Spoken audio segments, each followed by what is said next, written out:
Hello there. Today we are going to tackle paper clutter, and I've had this question quite a few times now from people going, I've got lots of paper to deal with, I don't really know how to deal with it, I don't know where to put it, I don't know where to start. So today I'm going to share my favorite tips with you on how to tackle a big paper declutter, the categories that I use and how you can go about it. So let's dive in. So we live in this digital world, and yet we get papers, bills, things like that coming in, and they tend to pile up, and that's very normal. I've got lots of examples here on the bed behind me on the type of clutter or the type of paper that comes into my world. I'm going to be doing a whole different video very soon about digital decluttering, how you can set up your computer and your folders. But today let's talk about the piles that often build up and some of my best tips. So the very first thing to do before you start decluttering is to decide on your container. By container, I mean decide the kind of thing you're going to put your papers in. Most of my paperwork lives in either folders that look like this, and I have different ones for business, personal, etc. But if you like these kind of things, that's fine as well. So just pick the kind of item that you want or that you like, because as you're working your way through the piles behind you, it can be really good to put it straight into the thing. Now these sort of things you've probably seen before. You can buy them really cheap. Sometimes you can even pick this sort of stuff, or old folders, you can pick them up in secondhand shops for almost nothing. But picking your container first can help you go, okay, I think I have X many categories. Or you might have memory boxes. So if you have children and or if you like keeping sentimental items, I would really recommend that you keep a plastic bin or a box of some kind where you can keep the memory items, and as you're sorting through your paper clutter, you can work straight through it. Now that you've got your container sorted, let's talk about the piles. Future Emmy here, hopping in for a quick visit just to explain that it might sound weird to pick your container before you go through the stuff and know exactly how much you have. Well, it's all about setting an intention. When you know roughly how many items you have or how much space you want to allocate in a drawer, cupboard, closet, wherever you're going to keep this stuff, when you know how much space you're working with, say one drawer or half a shelf, you keep that in mind as you declutter, which means that you probably will keep less stuff than you otherwise would have. Of course, you may still need to go out and get a couple of extra bits and bobs at the end of your decluttering project, but by having a strong intention of going, I'm going to consolidate it into 2 folders or 1 drawer, you are in charge of the space, your stuff is not in charge of the space, and obviously still be responsible with paperwork. You don't want to just throw things away. Anyway, back to the organizing video. Alright, so the piles we're going to use are pretty generic, because all we want to do before you go ahead and pop them in here, you can pop them straight in there if you want. That would probably be my preferred method. But if you've got a giant pile of stuff that you're going to sort, whether it's your stuff or you're helping somebody else, start with these couple of piles. Obvious one, recycling. This is an advertising flyer. I almost never get these anymore because I have a no junk mail thing on my mailbox. But this sort of stuff, flyers, catalogs, things that you don't want to keep, put that straight in a recycling pile. Don't stop the decluttering to take the recycling out. Put it in a special pile to start with. Next up is receipts. So receipts can be things that you want to keep. You can scan all these later, but I've got a couple of receipts here that I want to scan and put in my digital archives, but I'm not going to stop the decluttering to scan them now. So I'm literally just going to create a pile for receipts. Next up is gift cards. So I've got a couple of digital gift cards here that have another year or so on them. So they're not urgent to use, but I want to make sure that I don't miss out on these gift cards. And if you have gift cards that anyone has given you, make sure that you put them in a separate pile so that you can go through, look at expiration dates and things like that. We're not going to do that right now. We're just going to create a pile for gift cards. So I've got my 3 piles here so far. We've got recycling over here, we've got receipts, and we've got gift cards. Next up is a common one, manuals. I don't have a lot of manuals anymore at all. We got this wine fridge from someone in our world. Thank you, Lindsay, if you're watching. And we got the manual along with it. But to be perfectly honest, I don't think we really need the manual. We've set it up now. And for most things, as you know, you can find manuals online. If you want to keep them, put them in their own pile. I would be more inclined for this to go in the recycling pile. But we're gonna, for the sake of the example today, create a fourth pile for manuals. Our next pile is going to be that, kind of gift or birthday card pile. So this is a pile of stuff that you may want to put in your or someone else's keepsake box, but it's not something you feel really comfortable to get rid of right now. So we're going to create a fifth pile for sentimental items, birthday cards, and things like that. And I'm going to show you at the end of this video a really cool idea I came up with for my husband and I for these sort of things. So stand by. And next we have notebooks. Most of us, whether we're working in a digital world or not, we have some kind of paper books and things like that. My husband has quite a lot of these that he uses for ideas and for work and stuff. For now, you don't need to know exactly where to put them, but make sure that you have a pile for anything like this, which is kind of personal and things like that that you want to most likely keep and or go through separately. Remember, the whole purpose of these piles behind me, we've got 6 piles so far, is that you are going to be able to sort through the clutter more easily and deal with each pile as they come up. And the next pile, which is related to the birthday card pile that we created, is things like printed photos. Yes, we still have them. For example, last time I was back in Sweden, I found this gorgeous little photo of me. I think I'm less than a year old here. I'm born early 82, so this is super cute. I have scanned this photo, but I have some printouts of this one as well as some photos of my husband and I that I had at our wedding party. So if you find printed photos and you're not really sure what to do with them yet, you can either combine them with your sentimental items pile or you can create a separate one. But this sort of stuff we tend to find. By the way, in the birthday card thing, you could also put things like Christmas cards, anything personal that someone has written to you or to someone in your family and you struggle to let go of, put them with the cards. Now, the obvious pile, which I'm not going to show you in great detail, but you want to make sure that the stuff that you keep are the things that you have to keep. So what are things that we need to keep? Well, it's things like tax documents, mortgage papers, bank papers. If you've moved to another country like I have, you might want to keep hold of your immigration papers. So things that you should be keeping a paper copy of, make sure that you do. But also we're going to talk about this in the digital decluttering and organization video coming up very soon. You can also have digital copies of things because let's face it, you may lose your passport, you may lose your marriage certificate and things like that. And in most countries you need an original document, but quite often a scanned copy can be a supporting document at times. So when it comes to the stuff that you need to keep and the separate piles, they will depend on you, but I would recommend to create separate piles for finance, for house or mortgage, or anything to do with like insurance and stuff like that for your house. I would recommend that you keep anything for health and medical that you need to keep on file. And I think those 3 categories for most people is a key relevant one. Now the final pile for me is this little folder here, which is pet stuff. Because we have a cat, Lumi. She's sleeping just outside the door right now. But we had a cat before her, Freya, who sadly passed away last year.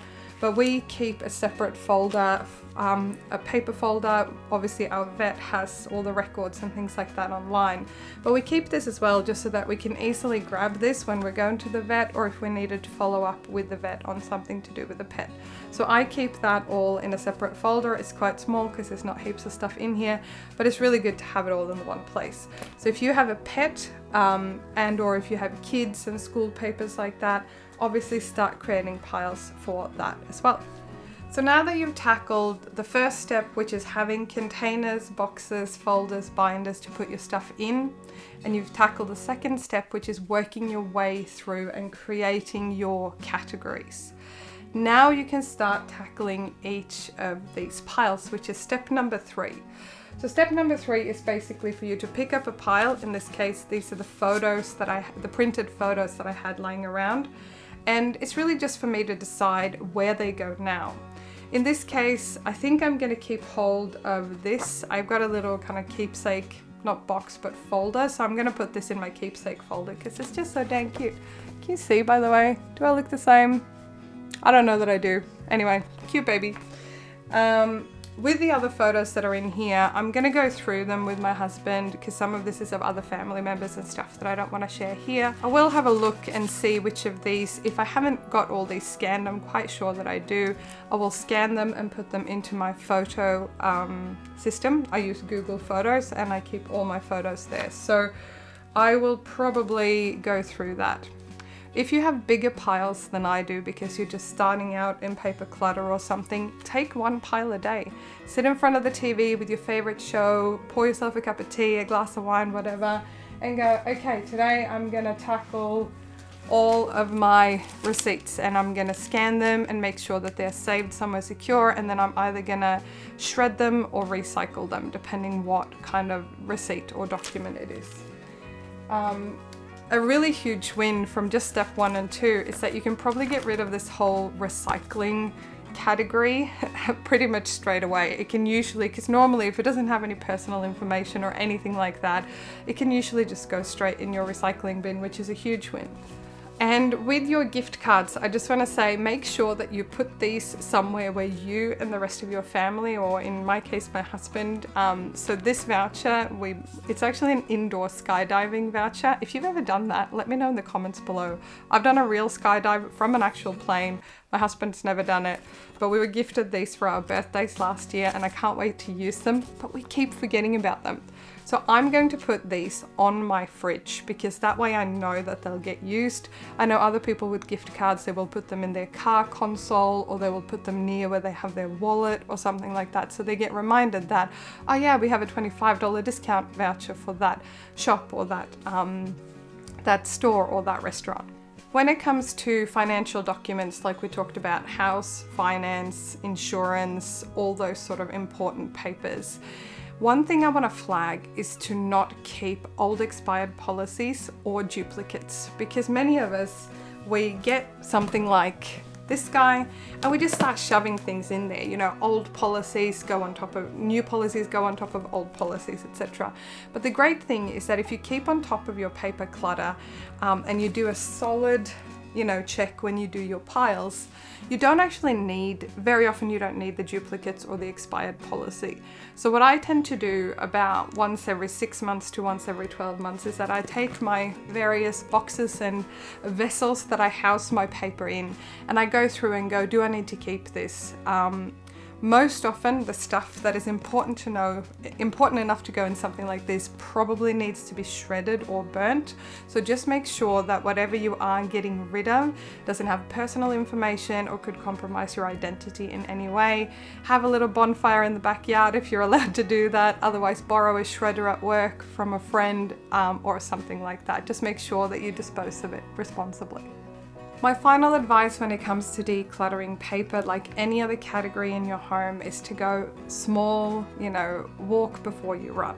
Meaning tackle one pile or one drawer at a time. Don't drag everything out unless that is your decluttering style. Take one little bit at a time and, you know, feel that accomplishment of getting stuff out of your house that doesn't need to be there. But you don't need to do it all in one day. Even getting it into functional piles as part 1 is a really, really great start. And you can then, like I said, sit down and tackle the other categories at a time when you have a bit more energy and when your kids aren't screaming for dinner or whatever that might look like in your family. Now, I did tell you that I had a bit of an idea, and I showed this in one of my previous decluttering videos when I went through paperwork as well, is what can I do with the cards that my husband or wife has given me? What can I do with the photos of us together? Like, what do I do with all of that stuff? And my husband and I got married a year and a half ago now, almost a year and a half ago in New Zealand. I've actually done a video about how we eloped and how we did our wedding, which I will link up here for you as well as in the description below. But the thing that I did is I created a little folder, and I actually cut this out from one of the cards that my husband had given me. Because the thing is with cards and stuff like that, you know, like these are some photos, by the way, from our wedding. Some of those are available in that video. But essentially, here are all these beautiful cards that we've written to each other over the years. We've got people who gave us good advice at our wedding party. We've got our vows, which I won't be reading here because they're personal. But essentially I just took all of the cards that we've either given each other or that other people have given us, and I've put them in this, what I call, I guess, love book. But the really cool thing with this is that we have, it's only about half full, and I just really love looking through this. The pages are sticking together now, but some photos of us together. This is the first photo that we ever took together when we first met. So we have all these beautiful pictures that were already printed. So rather than throwing them away or scanning them, I have digital copies of these. I actually put them in this little album. The coolest thing is, this is only half full. So all these papers here can be filled with future love notes, anniversary wishes, anything like that in the future. So my husband really liked the idea as well, because we love doing cards and writing kind words, but where do you put all that? So for now, we have a little love book, and this might need to be part one of hopefully a very long love story.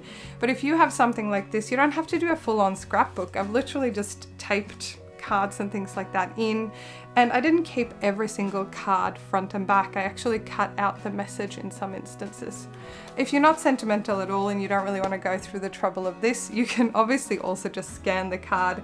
I have some greeting cards from my grandma and a few other people that you would have seen me declutter in that previous video that I took photos of and saved in my digital universe. So that's something else that you can do if you don't really know what to do with the item, or you don't want to put it into something like this. Now, obviously with important papers like bank statements, phone bills, other bills, I am a huge fan of digitizing and putting things on auto debit. It helps my budgeting, but it also helps me reduce clutter that comes into my house. Now, if you prefer to get bills and invoices and things like that sent out in paper form, that's obviously great. But in most instances and in most countries, you can actually set up those auto debits and have it all come to your online account so that you can access and download those statements if and when you need them.